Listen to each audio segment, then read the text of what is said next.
TVT au cœur de l'information.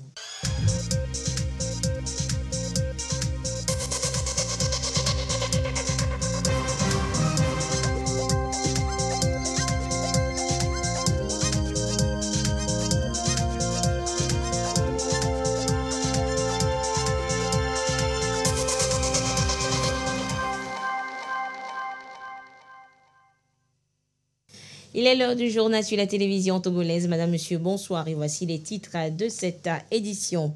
Visite d'amitié et de travail du chef de l'État Faure Essozimna Gnazingbe au Gabon. Avec son homologue Ali Bongo, le chef de l'État revisite la coopération entre Lomé et Libreville, et ceci dans plusieurs domaines. Et sur place, le président de la République et sa délégation étaient à la ZES, une plateforme aux vocations similaires à celle de la PIA au Togo. À découvrir dans ce journal. Et puis la PIA, plateforme industrielle d'Adétikopé, justement véritable attraction, a accueilli ce mardi le Premier ministre burkinabé en visite au Togo. Maître Apollinaire de Tambela a découvert les potentialités de la PIA aux côtés de Madame le Premier ministre Victoire Toméga Dobé. Et puis après son éligibilité au programme Compact, le Togo se prépare pour soumettre ses projets de développement économique au gouvernement américain. Exercice qui réunit depuis ce matin plusieurs acteurs, à découvrir également dans le courant de ce journal. Voilà donc pour les titres. Le président de la République, Faure Essozimna Gnazingbe, est en visite de travail et d'amitié au Gabon. C'est hier lundi que le chef de l'État est arrivé dans la capitale Libreville. Il a été accueilli par Madame le Premier ministre gabonais. Les images de l'arrivée du chef de l'État en terre gabonaise sur ces images.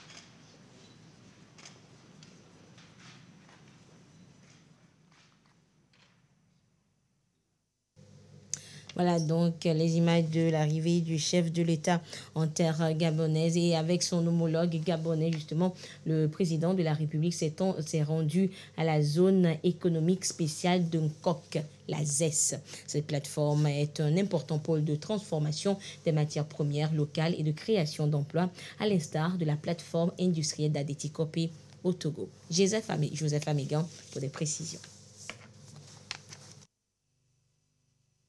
Le président de la République, Faure Essozimna Gnazingbe, arrivé ce 30 janvier 2023 à Libreville pour une visite de travail et d'amitié de 48 heures au Gabon, s'est rendu à la zone économique spéciale de Nkok. Plateforme d'envergure destinée à accueillir des investisseurs et industriels, la zone économique spéciale de Nkok est un important pôle de transformation des matières premières locales et de création d'emplois, à l'instar de la plateforme industrielle d'Adétikopé, inspirée de ce modèle. Accompagné de son hôte, le président Ali Bongo Ondimba, le chef de l'État togolais est donc allé à la découverte de nombreuses unités industrielles installées dans la zone économique spéciale de Nkok, ainsi qu'un important centre de formation professionnelle. L'exploitation et la transformation du bois ont en particulier retenu l'attention des visiteurs. Les deux chefs d'État ont en effet procédé au lancement des activités de l'Africa Bio Natural Resources, première usine de fabrication de panneaux de particules implantées en Afrique centrale, pour la valorisation à 95% des rebuts de bois. Ils ont donc à cette occasion réaffirmé l'importance d'un développement industriel durable et respectueux de l'environnement. À Nkok, le président de la République, Faure Essozimna Gnazingbe, a mis en terre un plan sur le site de la zone économique spéciale de Nkok. Et nous reviendrons donc en détail sur d'autres aspects de la visite de travail et d'amitié du chef de l'État au Gabon dans nos prochaines éditions. Et pendant ce temps, le Premier ministre burkinabé, Maître Apollinaire Joachimson Kilem de Tambela est en visite au Togo. Il a été reçu ce mardi par Madame le Premier ministre Victoire Toméga Ndobé. Le Premier ministre burkinabé a affirmé être porteur d'un message de son président, le capitaine Ibrahim Traoré, au chef de l'État Fort Eswazimna Nyazingbe. Les détails avec Arnaud Kilou. De son bref séjour à Lomé, l'émissaire du président de la transition au Burkina Faso, le Premier ministre Maître Apollinaire Joachimson, qui est l'homme de Tambela, a été accueilli par Madame le Premier ministre Victoire Toméga Ndobé au nom du chef de l'État. Après les honneurs à l'aéroport international Gnassingbé Yadema de Lomé, les deux personnalités ont eu des échanges à la primature. Occasion pour le Premier ministre burkinabé de livrer le message de son président, capitaine Ibrahim Traoré, au chef de l'État togolais, Fort Eswazimna Gnassingbé. Le chef de l'État m'a instruit de venir dire au président Gnassingbé que lui, il voudrait que les relations économiques entre le Togo et le Burkina Faso se renforcent. C'est ce que j'ai dit à Madame le Premier ministre, d'abord sur le plan économique et ensuite sur le plan sécuritaire. Donc il faudrait que les coopérations entre les deux pays se renforcent. Voilà, et que nous allions beaucoup plus vers une plus grande intégration. La dynamique que nous impulsons au Burkina Faso, c'est que nous sommes convaincus que nous avons passé trop de temps, nous avons perdu trop de temps, chacun à regarder de son côté et à regarder ailleurs, alors que nos destins sont liés. Donc nos pays ont un destin commun.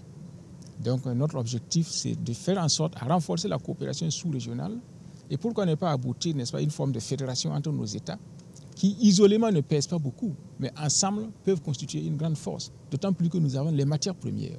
Donc il est temps qu'ensemble, nous regardions dans la même direction, que nous n'écoutions plus les sirènes venues d'ailleurs qui nous divisent. C'est le message que le président m'a transmis pour nos autorités togolaises. C'est dans cet esprit de mutualisation des efforts que le Premier ministre burkinabé a visité la plateforme industrielle d'Adeti Kopé avant son départ de Lomé. Et justement, donc, après la primature, les deux premiers ministres se sont rendus donc sur la plateforme industrielle d'Adeti Kopé. Une visite pour permettre donc à l'hôte burkinabé de se faire une idée des réalisations de la plateforme et surtout les possibilités pour les opérateurs économiques burkinabés de nouer des relations avec les Togolais. Nous retrouvons Arnaud Kilio.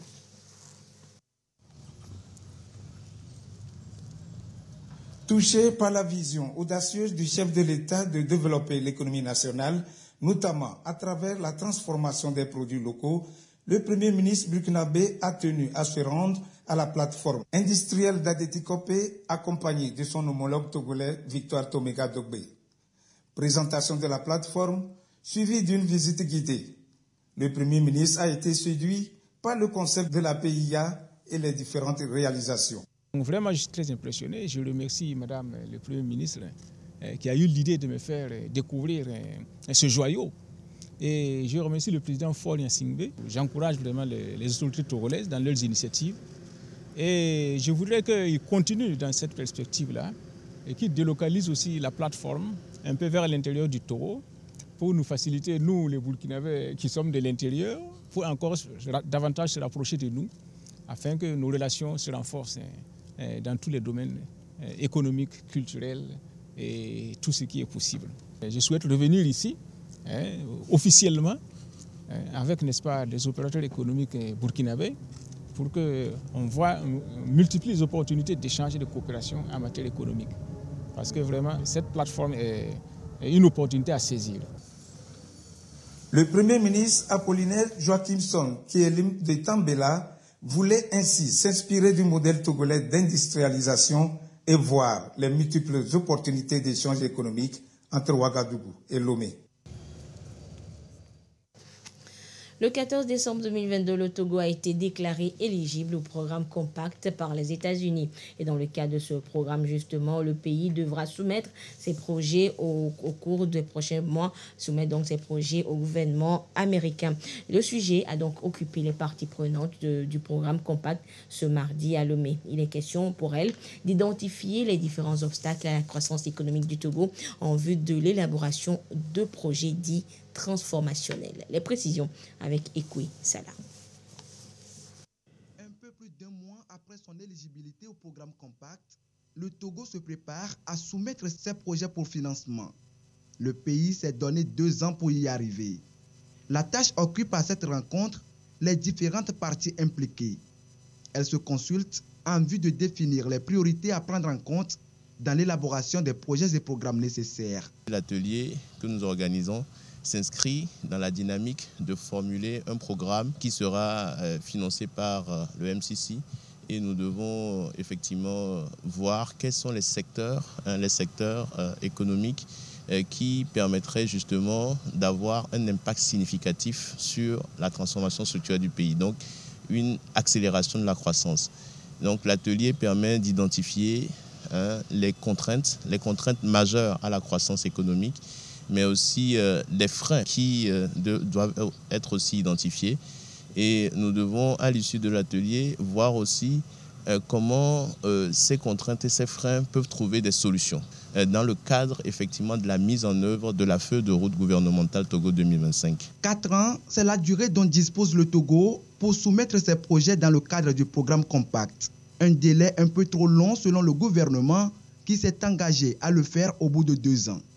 Une volonté du chef de l'État, Faure Essozim Nyasingbe, dans le but de disposer plus rapidement des projets susceptibles de transformer l'économie nationale et soutenir les communautés vulnérables. C'est un exercice qui va durer 3 mois déjà, en tout cas dans sa phase d'évaluation, et 18 mois dans sa phase de définition et de conceptualisation même des programmes prioritaires. Là, nous sommes sur la phase de diagnostic et c'est à l'issue du diagnostic que nous allons identifier les secteurs prioritaires qui pourraient éventuellement accélérer la croissance, mais surtout avoir un impact significatif sur la réduction de la pauvreté et de la vulnérabilité dans notre pays. Dans le contexte du Millennium Challenge Corporation, le Togo a validé 14 indicateurs en l'espace de 4 ans. Une performance que le pays compte maintenir pour soutenir sa croissance économique. Le médiateur de la République a initié une vaste campagne nationale d'information et de sensibilisation sur la déclaration des biens et avoirs des hautes personnalités, hauts fonctionnaires et autres agents publics. Et c'est pour susciter l'adhésion des assujettis à ce processus qui vise à garantir la bonne gouvernance et la transparence dans la gestion des biens publics. La campagne va couvrir les 5 régions du pays et elle a officiellement été lancée ce mardi à Lomé. Le compte rendu avec Florent Azuma et Clarisse Atikle. De Lomé à Sinkassé, le médiateur de la République veut mobiliser tous les citoyens autour du processus de la déclaration de biens et avoirs. Une vaste campagne nationale d'information et de sensibilisation va donc permettre une meilleure compréhension du processus et des instruments juridiques y afférents. C'est ici le point de départ. La vision du chef de l'État est là. L'adhésion des citoyens est nécessaire à cette vision. C'est tellement simple qu'on demande à chaque haut fonctionnaire, à partir du moment où tu as un poste de responsabilité, de déclarer tes biens et avoirs avant et après donc cette charge-là, de manière que on peut donc jouer de la transparence, s'assurer de la probité, de l'intégrité et pourquoi pas de la très bonne gestion des deniers publics et des deniers de l'État surtout. Maillon essentiel de la transparence et de la promotion de la bonne gouvernance, d'une gestion vertueuse de la chose publique et surtout de la lutte contre l'enrichissement illicite, la déclaration de biens et avoirs fait partie des prérogatives du médiateur de la République. Les assujettis, les hautes personnalités, les hauts fonctionnaires et autres agents publics vont particulièrement s'approprier l'importance et le principe de base de la déclaration afin de susciter leur confiance et leur adhésion nécessaires à la réussite du processus. Au lancement officiel de la campagne, le ministre en charge des droits de l'homme a, au nom du Premier ministre, invité les citoyens à prendre part activement à l'exercice. La campagne qui s'ouvre s'adresse à toutes les couches socio-professionnelles de notre pays, à savoir le secteur public, le secteur privé, les partis politiques, les centrales syndicales, les médias officiels et privés, les autorités religieuses et traditionnelles, les acteurs de la société civile, même si tous ceux que j'ai cités ne sont pas assujettis, ils ont un intérêt à l'exercice et à la compréhension de l'exercice. Je voudrais donc une fois encore saluer cette initiative de Madame le médiateur de la République et exhorter tous les participants, tous les assujettis, à prendre leur part véritablement dans cette campagne d'information, à poser toutes les questions, même, excusez-moi l'expression, celles qui peuvent paraître les plus bêtes. Ce n'est pas un exercice anodin, ce n'est pas un exercice simple non plus. C'est un exercice un peu complexe, parce que aborder les questions du patrimoine reste quelque chose qui relève un peu de l'intimité. Il me semble qu'il est important que nous comprenions véritablement ce que nous avons le droit de déclarer, ce que nous n'avons pas. Nous ne sommes pas obligés de déclarer, comment nous devons procéder à cela et comment la sécurité de toutes ces déclarations vont être assurées. Pour sa part, le gouvernement a été sensibilisé. Il a commencé à s'exercer. Aujourd'hui, l'ensemble des collègues et nous-mêmes et les plus hautes autorités de notre pays sont prêtes à faire leur déclaration de biens et avoirs dès que Madame le médiateur nous en donnera les dates de départ et les délais. Le Grand Lomé et les 5 régions économiques du Togo seront couverts par cette campagne. Elle sera également une occasion d'accroître la visibilité du médiateur dans ses missions, son organisation et son fonctionnement. Et Sorana Ouiao cède son fauteuil de président de la Haute Autorité de prévention et de lutte contre la corruption et infractions assimilées à Plusia, Akime Abalo Abba, magistrat et ancien directeur du JABA. La cérémonie de passation de charge entre les deux magistrats sortants et entrants s'est déroulée ce mardi dans les locaux de l'institution en présence du ministre des Droits de l'Homme et des institutions de la République. Le compte rendu avec Carmen Madji à Capo. Je vous transmets tous les actes. Passation de pouvoir à la Haute Autorité de prévention et de lutte contre la corruption à Plusia. Après 2 mandats passés à la tête de cette institution, Sorana Ouiao passe le témoin à Kimela Balou Abba. Le nouveau président de la Aplusia a salué le président sortant pour les réformes effectuées au cours de ces 2 mandats. Il a exprimé sa gratitude au président de la République pour la confiance et l'honneur fait à sa personne en le nommant à ce poste. Il a également appelé les agents et membres de la Aplusia à un travail collaboratif pour dire non à la corruption et oui à l'intégrité. La corruption, c'est un cancer. C'est un défi majeur pour toute la communauté internationale et surtout pour notre pays, puisque ces actes de corruption privent l'État de ses ressources qui pouvaient lui permettre de réaliser les projets de développement, réduire la pauvreté. Il est donc important qu'ensemble, nous puissions travailler pour l'atténuer et espérer l'endiguer de façon progressive. Le ministre des Droits de l'Homme et des Relations avec les institutions de la République, Christian Strimois, a prodigué d'ultimes conseils au nouveau président et à ses collaborateurs. Monsieur le Président Abba, je voudrais vous féliciter au nom du chef de l'État pour la confiance qu'il a placée en vous pour reprendre la main sur cette institution dont nous venons tracer en quelques mots le pédigré. Et puis vous encourager pour tous les défis à venir. Nos compatriotes sont impatients, parfois exigeants. Quand ils ont le sentiment que les choses ne vont pas au rythme auquel ils auraient voulu les voir aller. Ne vous laissez pas déstabiliser par ces opinions. Continuez à avancer en fonction des ambitions qui sont celles de notre pays.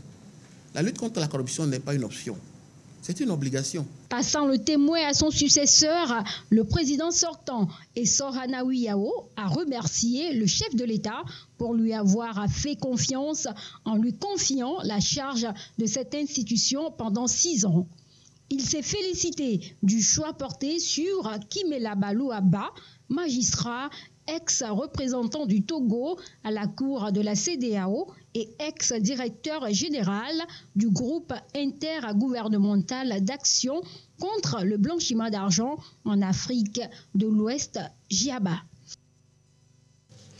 Le Forum des producteurs agricoles du Togo, FOPAT, tenu à Dapan dans la région des Savanes, était également l'occasion pour les producteurs agricoles de la région de bénéficier d'un important lot de matériel agricole. Un don du chef de l'État, Forest Ozimnania Zingbe, pour améliorer leurs conditions de travail et accroître ainsi la productivité agricole dans la zone. Les précisions avec Clarisse Atikle. du matériel agricole pour matérialiser son engagement vis-à-vis des producteurs agricoles. Le chef de l'État, Faure-Essozimna Gnassingbé, veut soulager les producteurs de la région des savanes en leur offrant le nécessaire. Semeuses, repiqueuses, moissonneuses et greneuses vont littéralement remplacer la force humaine. Avec ce don, vraiment, ça va nous changer beaucoup dans nos activités. Puisque la production que nous faisons avant, je pense que nous pourrons multiplier, tripler cette production comme nous avons causé avec son Excellence lors du forum, pour même exporter. Par exemple, si ma production était au départ 5 hectares, je pense qu'avec les tracteurs, je peux aller même à 20 hectares, pourquoi pas à 30 hectares. Avant, à Dapon ici, l'allocation d'un hectare pour labourer avec un tracteur, on va presque à 50 000. Mais avec ce don du chef de l'État, je pense que pour lui un tracteur, c'est à notre portée aujourd'hui. Donc vraiment un sincère merci au chef de l'État. Ce don concrétise la promesse du président de la République de les soutenir davantage. C'était au Forum des producteurs agricoles de la région des Savanes, une action qui vient s'ajouter aux nombreuses initiatives déjà prises en leur faveur. 12 zones d'aménagement agricole planifiées déjà réalisées, des magasins de stockage d'engrais construits dans tous les cantons et des conseillers techniques du secteur agricole mis à la disposition des producteurs agricoles. Il nous a surpris encore cette année en organisant ce forum dans notre région. Vraiment, nous ne pouvons pas... Les mots me manquent. Seulement, j'invite ici les camarades producteurs pour qu'on puisse faire preuve la saison 2023-2024 et qu'on montre au chef de l'État que la production est très massive et qu'il faut exporter ailleurs. J'invite les collègues producteurs vraiment à faire preuve de bons usages de tout ce que le chef de l'État nous a donné. Nous adhérons beaucoup à cette politique et nous sommes derrière lui. Nous sommes ça, je réitère ça ici, que nous sommes derrière lui pour le soutenir à tout moment. Les producteurs agricoles de la région des Savanes ont particulièrement salué le climat de paix et de stabilité qui prévaut au Togo malgré les menaces terroristes. Il faut avoir d'abord une stabilité avant de produire. Aujourd'hui, nous avons produit toute notre saison tranquillement. Nous sommes en train de faire nos maraîchers tranquillement. Vraiment, rien ne vaut la paix. C'est nous, les populations, qui allons contribuer, collaborer avec les forces de défense et de sécurité lorsque nous voyons des individus, d'abord, que nous ne les connaissons pas dans notre village. On ne les a jamais vus. Ou soit, même nous avons une information quelconque. Il ne faut pas tarder. Nous avons un peu partout les brigades de gendarmerie, les brigades de police. Il faut courir pour aller donner l'information aux forces de défense et de sécurité à peine qu'ils puissent mener à bien leurs opérations pour que nous soyons en paix. Inscrit dans la dynamique d'une transformation structurelle de son agriculture, le Togo met le paquet pour que les producteurs agricoles puissent vivre des fruits de leur labeur et nourrir toute la population. Global Alumni Association of Togo veut promouvoir la réinsertion sociale et professionnelle des ex-détenus. Et ceci, c'est à travers son projet dénommé Helping Hand Rehabilitation. Et ceci pour réduire sensiblement les récidives. Gisèle Kozona pour des précisions. Plusieurs ex-détenus n'arrivent pas à se retrouver dans la société après leur sortie de prison. Préoccupés par cette situation, Global Alumni Association of Togo initie un projet à leur profit, Helping Hands Rehabilitation. Cette rencontre constitue un cadre d'échange pour l'engagement en faveur de la réinsertion des détenus et aussi un moyen de faire appel aux bailleurs pour soutenir ce secteur non moins important de la justice. Nous avons eu à aller vers eux d'abord. Nous avons rencontré certains à Tapamé, d'autres à Palimé, à Anejo, à Lomé ici. Donc, chaque fois que nous allons vers eux, nous sentons de l'enthousiasme d'être réinsérés. Le GAF est l'ensemble de tous ceux qui ont une fois bénéficié d'un programme de bourse de stage, de visite, de découverte aux États-Unis. Et tous ces programmes ont été entièrement financé par le département d'État américain à travers l'ambassade des États-Unis au Togo. On s'est vu, mais aux États-Unis, les avocats se mettent ensemble pour défendre les gens qui n'ont pas les moyens. Pourquoi ne pas le faire ici? L'intégration dans la communauté des ex-détenus passera par des formations, des apprentissages et des appuis multiformes. Une cinquantaine d'ex-détenus seront accompagnés par ce projet. Nous attendons que 50 ex-détenus vont recevoir des formations pour avoir un emploi ou trouver un chemin dans la vie. Dans chaque pays, il y a un groupe des anciens boursiers. Ils ont l'opportunité de solliciter des fonds pour des projets de tout type. Nous sommes très fiers de soutenir ce projet. C'est la deuxième initiative du GATT après celle de 2021 qui a permis à plus d'une centaine de détenus indigents de bénéficier des plaidoiries gratuites dans les tribunaux du Togo. L'actualité hors du pays, c'est le pape François qui est depuis cet après-midi en République démocratique du Congo. Le souverain pontife y sera pour une visite de 4 jours avant de se rendre au Soudan du Sud.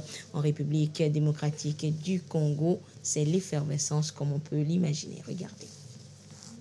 François a foulé le sol de la République démocratique du Congo, sa première escale avant de partir pour le Soudan du Sud vendredi. Du mardi 31 janvier au dimanche 5 février, le souverain pontife visitera 2 pays du continent africain minés par la guerre. Très attendu en RDC, il devait déjà se rendre à Kinshasa en juillet dernier, mais son déplacement avait été annulé pour des raisons de santé. C'est la 5e fois que le pape François voyage en Afrique en 10 ans de pontificat, pour le plus grand bonheur des fidèles. Qui quitte chez lui pour venir chez nous ici, c'est la joie. Pour moi, je vois que c'est un rêve qui s'est fait réalité. Nous l'avons attendu l'année passée. Bon, même si on disait qu'il a reporté, moi, je n'avais plus beaucoup d'espoir. Mais voir maintenant que ça se fait réalité, bon, je suis aux anges. Donc, je ne sais pas quoi dire de plus, mais je suis aux anges. Voir une grande autorité comme le pape se déplacer pour le Congo, ça montre que la diplomatie est en train de fonctionner. Et en tant que chrétien, sa présence aussi, c'est un homme de Dieu. Certes, je ne suis pas catholique, mais la présence d'un homme de Dieu dans un pays, c'est aussi une bénédiction. Donc nous ne pouvons que louer sa présence. Pour des raisons de sécurité, le pape ne se rendra pas dans le Nord Kivu, mais il recevra une délégation de victimes et devrait lancer un appel à stopper le conflit durant la messe à Ndolo, où plus d'1 million de personnes sont attendues. Retour en page nationale pour vous annoncer que la protectrice assurance vient de lancer à Lomé 3 nouveaux produits pour accompagner les entreprises dans la couverture des risques dits spéciaux. Et l'idée première est d'accompagner le gouvernement dans la réalisation de la feuille de route gouvernementale et en assurant surtout les investisseurs étrangers. Les précisions avec Carmen Madji à Capo. Les PME-PMI et même les grandes entreprises n'ont plus de soucis à se faire. La protectrice assurance dispose désormais de nouvelles polices d'assurance pour assurer leur protection. 3 produits d'assurance spéciaux viennent d'être lancés. L'assurance risque politique, l'assurance des mandataires sociaux et l'assurance cyber. Des produits innovants qui vont révolutionner le monde de l'assurance. La protectrice est partie d'un constat. Les assureurs ne tournent que sur des risques que nous appelons risques traditionnels. Alors que le monde a bougé depuis un moment, il y a des risques que nous appelons aujourd'hui des risques spéciaux ou risques émergents. Vous avez les risques politiques, c'est-à-dire qu'il y a des attentats, des grèves, des émeutes. Vous avez également les risques des dirigeants. Un administrateur ou un dirigeant peut être recherché devant les tribunaux pour des fautes commises et l'entreprise peut, n'est-ce pas, payer des sommes colossales pour pouvoir survivre. Alors enfin, il y a les risques cyber. Les risques cyber, c'est des risques qui entraînent des pertes énormes. Donc c'est pour accompagner en réalité les entreprises togolaises. Tant que les investisseurs étrangers, même s'ils ont un cadre favorable aux affaires, il faut que ces investisseurs puissent sécuriser les investissements. Donc en fait, c'est une contribution que la protectrice apporte à l'État. La cybercriminalité devient de plus en plus récurrente. L'Afrique n'est pas épargnée. Toute entreprise, quelle que soit sa taille, doit se protéger si elle veut être pérenne. Ézéchiel Simenou, expert en cyberassurance, insiste donc sur cette police d'assurance. La cyberassurance est devenue une solution incontournable pour les entreprises. Pourquoi ? Parce que d'une certaine manière, elle permet de s'inscrire dans le processus de cyber-résilience des entreprises. On peut mettre en place les meilleurs systèmes d'information, on peut mettre en place les meilleures solutions de protection. Le risque zéro n'existant pas, l'assurance prend le relais en cas d'attaque du système d'information ou d'atteinte aux données ou de vol des données collectées et stockées par les entreprises. La Protectrice Assurance est une société de courtage et d'ingénierie d'assurance. Son ambition, devenir le premier courtier de la zone ciment afin de participer à la croissance de l'écosystème des affaires en Afrique et donner à tous l'assurance d'être bien assurés. La Protectrice est un assureur à conseil présent dans 3 pays, Togo, Bénin et Burkina Faso. En plus des nouveaux produits qu'elle lance ici, elle a déjà accompagné plein de clients pour des souscriptions en assurance de risque, de protection des biens et activités, ainsi que pour la protection des personnes. Et voilà, vous l'aurez donc compris, ainsi se referme cette édition. Merci de votre fidélité à la télévision togolaise et excellente suite de nos programmes. Au revoir.